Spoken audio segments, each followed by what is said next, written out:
Today we see Carême rise from the humblest beginning, abandoned here in Paris as an orphan, to finding himself cooking for the Emperor Napoleon. Carême was still in his formative years as a pastry chef here at Monsieur Bailly's, just behind the Palais Royal. But he harboured a desire for self-improvement and spent his time off learning to read at the Bibliothèque Nationale. So Adrien, what brought Carême here? Why was he spending all his time off here at the National Library? You have to imagine someone abandoned, left with absolutely nothing. His father said, "Va petit avec ce que Dieu t'a donné," which is go, my son, with what God gave you. And I think that what would drive him all his life, this fact that there is a time where I can become someone. And I think every Tuesday and Friday, when the library was open to the public, Carême would come here and he would read books on architecture. So the books he was interested in was probably the type of book you could find at that time. So he would just pick up a book, open it, look at it, and then would get some new ideas.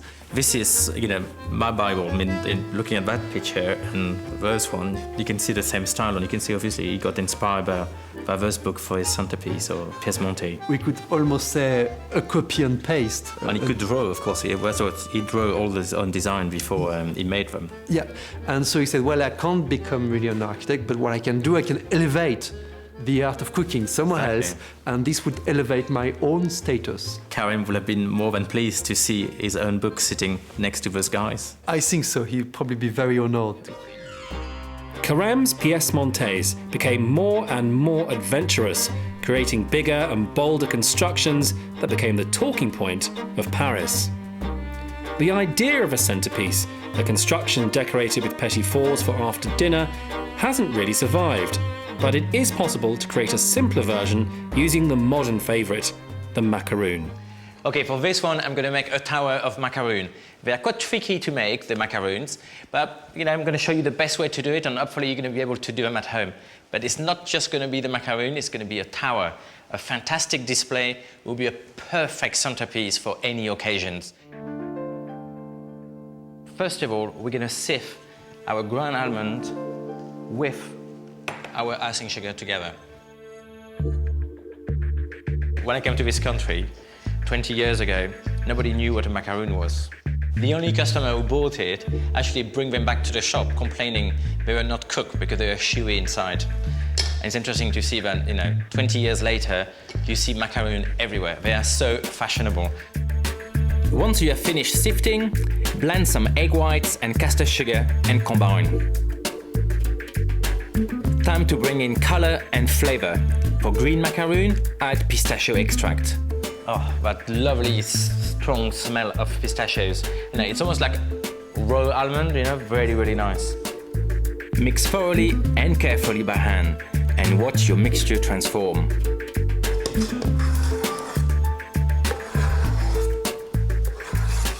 Okay, that's the kind of texture you can see is nice and shiny, and it starts to get runny, so that's going to be perfect.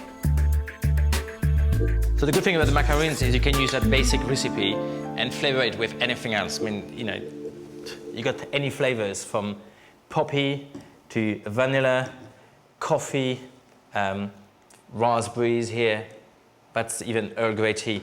Macaroons are very fashionable, and pâtissiers are always looking for new ideas and new flavors. You can really go crazy with them. I even got some savory one the other day with chopped olives inside and sea salt on the top. Not my favorite, I have to say, but it was an experience. We're not going to put them in the oven straight away. That's the mistake a lot of people do. They pipe them, brush them in the oven, and what's happened is with the heat they start to explode and they cracked. What we're going to do is we're going to leave them here for 5-10 minutes till we got, the word we use in French is croûter. It means they almost form a natural crust. They start to dry on the outside, and you can feel with your finger, they don't stick anymore, and this is when you put them in the oven. In the oven for 12 to 15 minutes at 150 degrees. Right, so the macarons are in the oven now, so we're just going to make the filling to sandwich them together. So I'm going to make a basic, really, buttercream. So to do that, I got some icing sugar, unsalted butter and a bit of vanilla sugar too. And we're just going to zap them quickly. Traditional buttercream, really, the fast way to do it.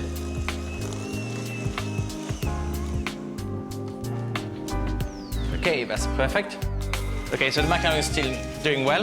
We've got enough time to prepare the centerpiece.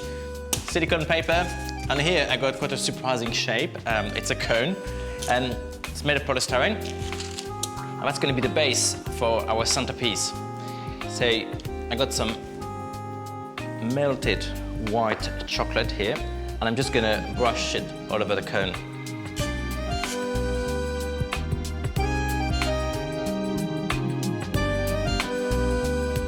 If you are very hungry at the end of the evening, you can probably lick the chocolate off. It's just really a base to stick our macaroon on.